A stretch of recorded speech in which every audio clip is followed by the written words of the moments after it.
تعلق ہے وہ یہ کہ سورہ قصص میں انبیاء پر اللہ کی طرف بلانے کی وجہ سے لوگوں کی طرف سے بعض ابتلائیں، مصیبتیں، آزمائشیں ڈالی جاتی تھیں۔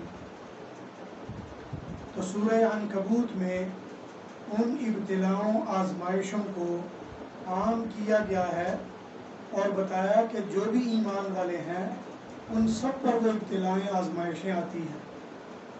اور دوسری بات یہ کہ سورہ قصص کے آخر میں توحید کے مسئلے کو واضح کیا گیا اور سورہ عنکبوت میں توحید پر عمل کرنے کے ضمن میں آنے والی بعض مشکلات اور مشقتوں کو بیان کیا گیا ہے۔ اور اس سورت کا جو بنیادی موضوع ہے سورہ عنکبوت کا، دو چیزیں ہیں۔ پہلی چیز تو یہ کہ اللہ تعالیٰ ایمان والوں کو ان کے ایمان کی وجہ سے آزماتے ہیں اور جو ایمان پر ثابت قدم رہتا ہے وہ کامیاب ہوتا ہے۔ اور دوسرے نمبر پر جو منکرین ہیں اللہ ان کو دنیا میں بھی تباہ کرتے ہیں، آخرت میں بھی تباہ کر دیتے ہیں۔ اس سورت کا خلاصہ 4 باتیں ہیں، یعنی 4 طرح کی آزمائشیں جو اہل ایمان سے لی جاتی ہیں۔ پہلا 6 نمبر آیت میں بتایا کہ جہاد بالنفس ہے، یعنی اپنی ذات کے ساتھ جہاد۔ دوسرے نمبر پر فرمایا جہاد بالوالدین، اگر مومن والدین یا عزیز و اقارب وہ مسلمان نہ ہوں، ایسی صورت میں جو ایمان لے آئے اس کو کس انداز میں مجاہدہ کرنا پڑتا ہے۔ اور تیسری بات عوام کے ساتھ جہاد، یعنی عامت الناس کے ساتھ کس کس انداز میں جہاد کرنا پڑتا ہے۔ اور چوتھی بات یہ بتائی کہ جو علماء سوء ہیں، جو مفاد پرست، خود غرض اور لالچی قسم کے علماء، ان کے ساتھ مجاہدہ کیسے کرنا پڑتا ہے۔ اور ان مجاہدات میں چند مثالیں بیان فرمائیں۔ ایک تو ابراہیم علیہ السلام کا واقعہ بیان فرمایا، اور دوسرے نمبر پر نوح علیہ السلام کا واقعہ بیان فرمایا، اور جو انکار کرنے والے حقانیت کا ان کو کس طرح سے آزمائش میں ڈالا جاتا ہے۔ اس ضمن میں قوم عاد، قوم سمود، قوم فرعون اور قارون وغیرہ کا ذکر کیا گیا۔ لہٰذا ابتدا میں سورت کے دعوے کے طور پر فرمایا وَلَقَدْ فَتَنَّا الَّذِينَ مِن قَبْلِهِمْ، اللہ آزماتے ہیں تم سے پہلے لوگوں کو بھی۔ فَلَيَعْلَمَنَّ اللَّهُ الَّذِينَ صَدَقُوا وَلَيَعْلَمَنَّ الْكَاذِبِينَ، سچوں کو بھی اللہ جان لیتے ہیں اور جھوٹوں کو بھی جان لیتے ہیں۔ اور دوسری بات یہ فرمائی من کان یرجو لقاء اللہ، جو بھی اللہ کی ملاقات کی امید رکھتا ہے فإن أجل اللہ لآت، اس کو پتہ ہونا چاہیے کہ اللہ کا مقررہ وقت آ جانے والا ہے۔ جہاد بالنفس کے ضمن میں 6 نمبر آیت میں فرمایا ومن جاہد فإنما یجاہد لنفسہ، جو بندہ بھی مجاہدہ کرے سب سے پہلے اسے اپنے نفس کے خلاف جہاد کرنا پڑے گا۔ اسی طرح ایمان والے جب اچھے عمل کرتے رہیں گے تو اللہ تعالیٰ ان کے گناہوں کا کفارہ کر دیں گے۔ والدین اگر راہ راست پر نہ ہوں، شرک کے راستے پر چلنے والے ہوں، فرمایا وَوَصَّيْنَا الْإِنسَانَ بِوَالِدَيْهِ حُسْنًا وَإِنْ جَاهَدَاكَ لِتُشْرِكَ بِي مَا لَيْسَ لَكَ بِهِ عِلْمٌ فَلَا تُطِعْهُمَا، والدین اگر راہ راست پر نہ ہوں، شرک کے راستے پر چل پڑیں اور آپ کی بات دین والی نہ مانے تو ان کی پیروی نہ کرنا بلکہ اللہ کی طرف متوجہ رہنا۔ اسی طرح عام لوگ جب راہ راست سے ہٹ جاتے ہیں وَمِنَ النَّاسِ مَن يَقُولُ آمَنَّا بِاللَّهِ، بعض لوگ ہیں جو کہتے ہیں اللہ پر تو ہم ایمان لے آئے، لیکن جب تھوڑی سی مشقت مصیبت آنے لگتی ہے تو فوراً انکار کرنا شروع کر دیتے ہیں۔ اسی طرح علماء سوء کے ضمن میں بتایا وقال الذین کفروا، کافر لوگ کہتے ہیں ایمان والوں کو اتبعوا سبیلنا ولنحمل خطایاکم، اگر تم ہمارے راستے پر چل پڑو تو یہ غلطیاں سب چھٹ جائیں گی، معاف ہو جائیں گی۔ اسی طرح اللہ تعالیٰ نے قوم نوح کا ذکر کرتے ہوئے فرمایا فَلَبِثَ فِيهِمْ أَلْفَ سَنَةٍ إِلَّا 50 عَامًا 50 سال یعنی 50 سال کم 1000 سال تک نوح علیہ السلام قوم کو سمجھاتے رہے، انہوں نے نہیں بات مانی، فَأَخَذَهُمُ الطُّوفَانُ تو پھر اللہ کی طرف سے طوفان آ گیا۔ لیکن ایمان والوں کو أَنْجَيْنَاهُ وَأَصْحَابَ السَّفِينَةِ ہم نے ان کو نجات دے دی۔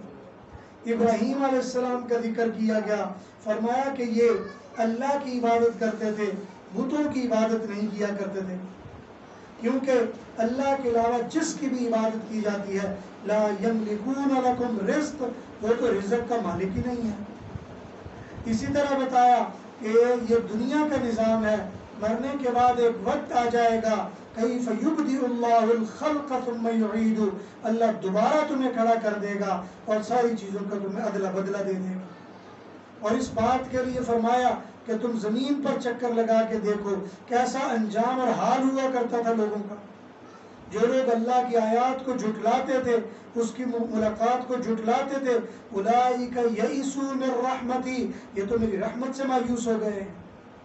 اسی طرح موسیٰ علیہ السلام، اسی طرح ابراہیم علیہ السلام کی قوم نے تنگ آ کر ان کی باتوں سے یہ کہنا شروع کر دیا اقتلوہ او حرقوہ، اس کو یا قتل کر دو یا اس کو جلا دو۔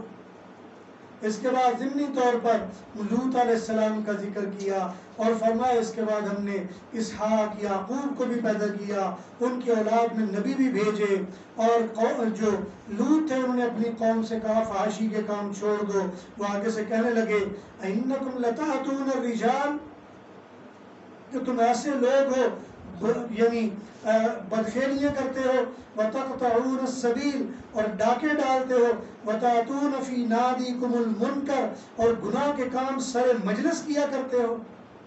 لیکن وہ لوگ بجائے بات ماننے کے اور وہ آگے سے کہتے ایتنا بعذاب اللہ، اللہ کا عذاب لے آ، تو لانا چاہتا ہے جلدی جلدی۔ ابراہیم علیہ السلام کا تذکرہ کیا گیا اور لوط علیہ السلام کا تذکرہ کیا گیا۔ اس سارے تذکرے کے بعد فرمایا انا منزلون علی اہل هذه القرية رجزا من السماء، آسمان سے ان پر بدلیاں اور بجلیاں نازل کر دی گئی۔ شعیب علیہ السلام کا ذکر کیا گیا، قوم عاد قوم سمود کا ذکر کیا گیا، قارون فرعون اور حامان کا ذکر کیا گیا۔ فرمایا ان کی ہدایت کے لیے موسیٰ علیہ السلام کو نشانیاں دے کر بھیجا تھا۔ فَكُلًّا أَخَذْنَا بِذَنْبِ، ہر ایک کو اس کے اپنے گناہوں کی وجہ سے گرفت کی گئی ہے۔ فَمِنْهُمْ مَنْ أَرْسَلْنَا عَلَيْهِ حَاصِبًا، بعضوں پر تو ہم نے تیز ہوائیں بھیج دی، بعضوں پر چیخ چنگھاڑ بھیج دی، اور بعضوں کو زمین میں دھنسا دیا، بعضوں کو ہم نے غرق کر دیا۔ اسی طرح قرآن کریم کے ترغیب کے ضمن میں بتایا کہ یہ اللہ کی کتاب ہے، اتل ما اوحی الیک من الکتاب، اس کو پڑھا کرو، نماز قائم کیا کرو۔ نماز تو فحاشیوں برائیوں سے روکتی ہے، اور یہ اللہ کی طرف سے نازل شدہ کتاب ہے۔ جو آدمی اس پر ایمان لے آئے گا اللہ تبارک و تعالیٰ کی طرف سے کامیاب ہو جائے گا۔ اسی طرح فرمایا کہ یہ جو رسول ہیں یہ بھی اس لیے بھیجے جا رہے ہیں تاکہ ان کی تصدیق کرو اور ان پر ایمان لے آؤ اور ان کی باتوں کو اپنے دل سے لگاؤ۔ بعض لوگ ایسے ہیں جو انبیاء، اللہ کی وحی اور کتابوں کے انکار کرنے کے چکر میں یستعجلونک بالعذاب، کہتے ہیں جلدی جلدی عذاب لاؤ جو تم لانا چاہتے ہو۔ فرمایا کہ جلدی نہ کرو، ایک وقت آنے والا ہے یوم یغشاہم العذاب من فوقہم ومن تحت ارجلہم، ایک دن آنے والا ہے جب اوپر نیچے سے عذاب ان کو ڈھانپ لے گا۔ کل نفس ذائقۃ الموت، ہر ایک کو موت کا ذائقہ چکھنا پڑے گا۔ اللہ تو وہ ذات ہے جو یبسط الرزق لمن یشاء ویقدر، رزق کو ہر ایک کے لیے جس کے لیے چاہتا ہے وسیع کر دیتا ہے، جس کے لیے چاہتا ہے تنگ کر دیتا ہے۔ اور دنیا کی زندگی تو چند روزہ کھیل تماشا ہے، اصل زندگی تو ان الدار الآخرۃ لہی الحیوان، وہ آخرت کی زندگی ہے۔ لہذا خلاصے کے طور پر بتایا جا رہا ہے والذین جاہدوا فینا لنہدینہم سبلنا، جو ہمارے راستے میں دھیان دے گا، توجہ کرے گا، اس کو ہم ہدایت دے دیں گے۔ اس کے بعد سورہ روم آ گئی ہے۔ سورہ عنکبوت میں ابتلاء اور آزمائشوں کا تذکرہ کیا گیا۔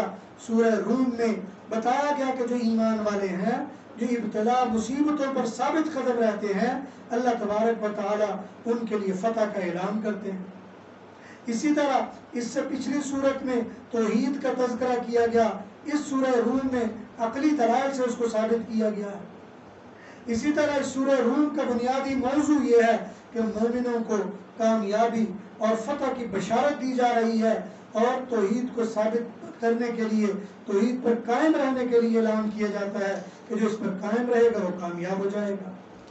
اس سورت کو 3 ابواب پر تقسیم کیا گیا ہے، اور پہلی بات یعنی پہلا باب 1 نمبر آیت سے 18 نمبر آیت تک ہے، جس میں بنیادی دعویٰ ذکر کیا جا رہا ہے۔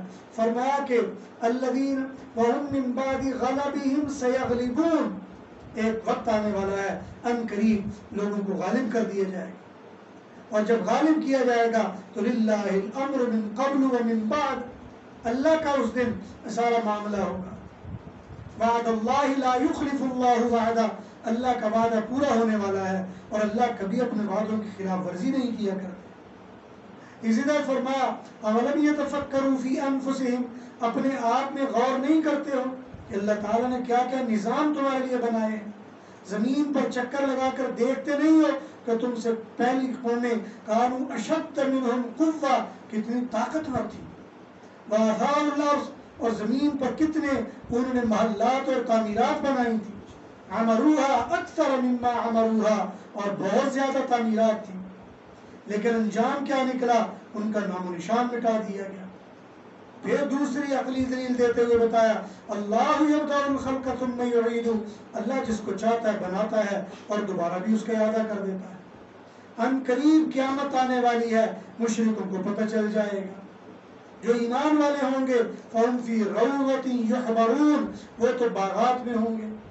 اما الذین کفروا وکذبوا بآیاتنا، جو جھٹلانے والے ہماری آیات کو، ہماری ملاقات کو، فاولئک فی العذاب محضرون، ان کو عذاب میں کھڑا کر دیا جائے گا۔ آگے اللہ تعالیٰ اپنے دلائل، اپنی نشانیاں بتانے کے لیے بتایا کہ اللہ کی نشانیوں میں سے مردوں سے زندہ، زندوں سے مردہ ہم پیدا کرتے ہیں، اس کی نشانیوں میں سے مٹی سے مخلوقات کو ہم بناتے ہیں، اس کی نشانیوں میں سے ہر انسان کا جوڑا جوڑا، بلکہ ہر چیز کا جوڑا جوڑا ہم نے بنایا، اور اسی طرح تمہاری مختلف زبانیں، مختلف رنگ بنائے ہیں، اسی طرح رات سونے کے لیے، دن کام کرنے کے لیے تمہارے لیے بنایا، اسی طرح بجلی اور خوف اور آرام اور راحت اور آسمان سے پانی کا برسنا اور اس سے زمین کا زندہ کرنا تمہارے لیے نازل کیا، اسی طرح آسمان اور زمینوں کا قائم ہونا، ثم اذا دعاکم دعوۃ من الارض، اور پھر اللہ کی طرف تمہارا بلایا جانا، یہ سارے اسی چیزیں، اور اسی کے لیے آسمان و زمینوں میں ہے، اور وہی سب اسی کے مطیع و فرمانبردار ہیں۔ وہی ذات ہے جس نے سب کو پیدا کیا، اور دوبارہ پیدا کرنا تو اس کے لیے بڑا ہی آسان ہے۔ اسی طرح اللہ فرما رہے ہیں، اللہ اپنی تمہاری جانوں میں سے تمہاری مثالیں بیان کر رہے ہیں، تم ذرا اس کی طرف دھیان کر کے دیکھ لو۔ جو دین تمہیں دیا جا رہا ہے فَأَقِمْ وَجْهَكَ لِلدِّينِ حَنِيفًا، یہ تو سچا سچا دین ہے، اس میں تو کوئی گڑبڑ ہے ہی نہیں۔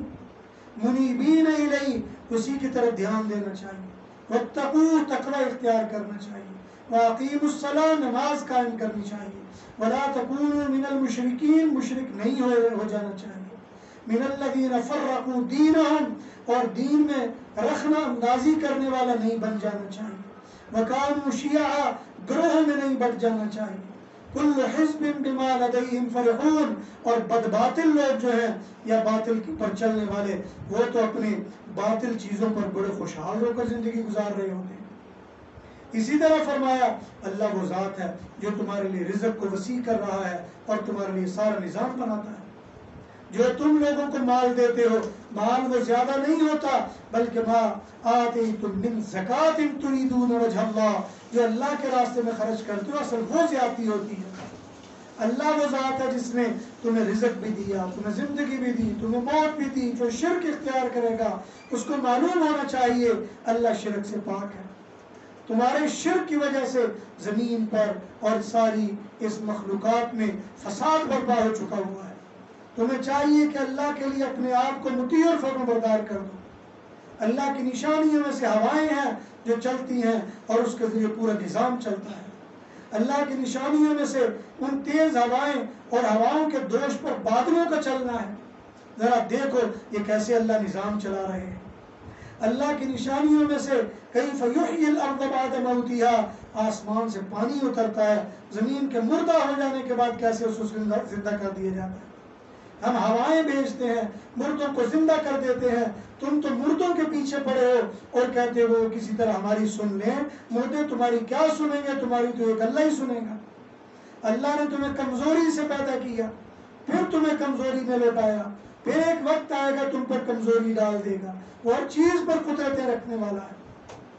اور آخر میں اللہ تعالیٰ نے فرمایا کذالک یطبع اللہ علی قلوب الذین، جو بندہ ایمان نہیں لاتے اللہ ان کے دلوں پر مہرے لگا دیتے ہیں، اور جو ایمان لاتے ہیں ان کو چاہیے کہ صبر کریں اور اللہ کے وعدے پر قائم رہیں، اور اللہ تعالیٰ ان کو پورا پورا اجر اور بدلہ دینے والے ہیں۔ سورہ روم کے بعد سورہ لقمان آ گئی ہے۔ سورہ لقمان میں اللہ تعالیٰ نے عقلی دلائل کے ساتھ اپنی توحید کو بیان کیا، اور اس میں لقمان علیہ السلام کے ذریعے سے یہ وصیتیں جو اپنے بیٹے کو کر رہا تھا وہ بتائیں۔ دوسرے نمبر پر سورہ روم میں اللہ تعالیٰ نے انبیاء کو فرمایا، اور یہاں لقمان علیہ السلام اپنے بیٹے کو صبر کی تلقین کر رہے ہیں مصائب پر۔ اس سورت کا مضمون توحید کو ثابت کرنے کے لیے 3 قسم کے دلائل ہیں، شرک کی نفی کی جا رہی ہے۔ اس سورت کے 2 بنیادی باب ہیں۔ پہلا باب آیت 1 سے 19 تک ہے۔ پہلے نمبر پر اللہ تعالیٰ نے قرآن کی خوبیاں بیان کی، ایمان والوں کی خوبیاں بیان کی، منکرین جو قرآن کا انکار کرنے والے ہیں ان کا تذکرہ کیا۔ فرما من الناس من یشری لہو الحدیث لیضل عن سبیل اللہ بغیر علم، بعض لوگ ہوائی باتوں پر محلات تعمیر کر لیتے ہیں اور گمراہی کے راستے پر چل پڑتے ہیں۔ ایمان والوں کے لیے کامیابیاں ہیں۔ اللہ تعالیٰ نے تو آسمانوں کو بغیر ستونوں کے کھڑا کر دیا ہے۔ اسی طرح لقمان کے بارے میں دیکھو، جب وہ اپنے بیٹے کو نصیحت کر رہے تھے اور کہہ رہے تھے کہ اللہ کا شکر کرنا، جو اللہ کا شکر کرتا ہے وہ کامیاب ہوتا ہے، اور شرک سے منع کر رہے تھے اور کہہ رہے تھے کہ زمین پر چلتے ہوئے شرک نہ کرنا، اور اسی طرح اپنے بیٹے کو یہ کہہ رہے تھے نماز قائم کرنا، نیکی کا حکم دینا، برائیوں سے روکنا، بہت مصیبتوں پر صبر کرنا، یہ تو بہت بڑی بات ہے۔ اسی طرح اللہ تبارک و تعالیٰ نے جو دوسرا باب ہے 20 نمبر آیت سے آخر تک فرمایا زمین پر چلو پھرو دیکھو آسمان و زمین اور اس میں جتنی نعمتیں ان کو ہم نے کیسے پیدا کر دیا ہے۔ اللہ کی آیات کی اتباع اور پیروی کرو، جو اپنا چہرہ اللہ کے لیے مطیع کرتا ہے وہ کامیاب ہو جائے گا، اور جو کفر کی طرف چلتا ہے وہ کفر میں مبتلا ہوگا، ذلیل و خوار کر دیا جائے گا۔ اللہ تعالیٰ وَلَئِن سَأَلْتَهُم مَّنْ خَلَقَ السَّمَاوَاتِ وَالْأَرْضَ، ان سے پوچھو آسمان زمین کس نے پیدا کیے، تو مشرک بھی کہتے ہیں اللہ نے پیدا کیے۔ ان سے پوچھو کس کے لیے آسمان و زمین ہے، اللہ تو غنی اور فرما بردار ہے، اللہ غنی اور تمام تعریفوں والا ہے۔ اللہ تعالیٰ نے اتنی نعمتیں تمہارے لیے پیدا کر دی ہیں، اگر ساری دنیا کے درخت قلم بن جائیں اور سمندر سیاہی بن جائیں تو اللہ کی نعمتیں نہیں گن سکتے ہو۔ اللہ وہ ذات ہے جو دنوں کو رات میں، رات کو دن میں لے جاتا ہے۔ اللہ وہ ذات ہے جس نے کشتیاں بنائیں اور جس کے ذریعے سمندروں میں سفر کرنا تمہارے لیے آسان بنایا، اور اللہ وہ ذات ہے مشرکین کے لیے جب اندھیرا چھا جاتا ہے تو پھر خالص اللہ کی طرف دھیان دیتے ہیں، پھر کہتے ہیں یا اللہ تیرے سوا ہم کسی کی طرف دھیان نہیں دیں گے۔ اللہ وہ ذات ہے جو ان چاروں چیزوں کو بڑی اچھی طریقے سے جانتا ہے کہ بارش کب کرے گا، ماں کے پیٹ اور رحم میں کیا ہے، اور وہ کل کو کیا ہونے والا ہے، کس آدمی نے کہاں پہ مرنا ہے، وہ ساری باتیں اللہ جانتے ہیں۔ سورہ سجدہ یہ چھوٹی سی سورت آ رہی ہے درمیان میں، اس میں اللہ تبارک و تعالی نے اپنی توحید کو دلائل سے ثابت کیا اور مشرکین کے شبہات کا رد کیا۔ جس طرح سورہ لقمان میں 5 باتوں کو اللہ کے ساتھ خاص کر دیا گیا ہے۔ سورت کو خلاصہ یہ ہے، فرمایا کہ کوئی قسم کی سفارش اور شفاعت اللہ کی مرضی کے بغیر نہیں چلے گی۔ اس سورت کے 2 باب ہیں۔ پہلا باب 1 نمبر آیت سے 17 تک جس میں قرآن کی ترغیب کی جا رہی ہے، اور جو انکار کرنے والے ہیں قرآن کے ان کو تنبیہ کی جا رہی ہے، اور بتایا جا رہا ہے اللہ نے زمین و آسمان 7 دنوں میں پیدا کیا، اور بتایا کہ اللہ تعالیٰ زمین و آسمان کی تدبیریں کرنے والے ہیں، وہ بتایا خلق الانسان من طین، انسان کو مٹی سے بنایا، اور بتایا ایک وقت قیامت آنے والی ہے، ہر ایک کو اس کا بدلہ دیا جائے گا۔ اور اسی طرح فرمایا کہ وَلَوْ تَرَىٰ إِذِ الْمُجْرِمُونَ، ایک وقت آئے گا تم مجرموں کو دیکھو گے سر جھکائے اللہ کی بارے میں کھڑے ہوں، اللہ کی بارگاہ میں کھڑے ہوں گے، اور ہم چاہیں تو اگر سب کو ہدایت دے دیں اور نہ چاہیں تو کسی کو بھی نہ دیں، یہ تو ہمارا اپنا ہی اختیار ہے اور ہم کسی کو اس میں کچھ بھی نہیں دیتے، اختیار نہیں دیتے۔ دوسرا باب اور دوسرا حصہ 18 نمبر آیت سے آخر تک ہے، جس میں مومنین اور کافرین کا تقابل کیا جا رہا ہے۔ بتائیں ایمان والے ان کے لیے تو بڑی جنتیں ہیں نعمتوں والی، اور جو فاسق ہیں ان کے لیے آگ پیدا کی گئی ہے۔